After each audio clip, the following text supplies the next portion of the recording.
One of the things that I often teach and talk about is how do we shift the narrative? How do we move away from dominant narratives of, for example, that doom and gloom and that very Al Gore era optimism, but also intersectionality of climate issues? How do we make this content more relatable so that it's not an extra thing that people have to do? And I use this example a lot of times in low income communities and communities of color.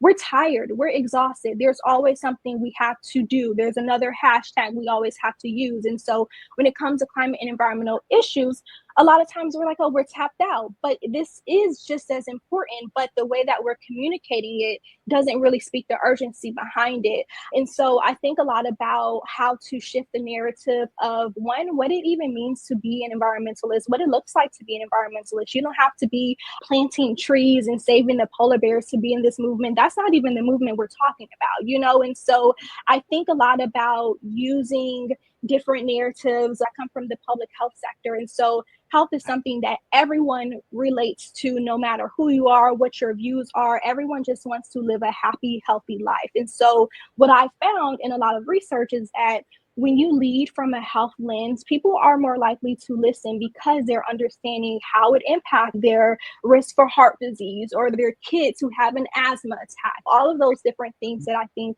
are more personal.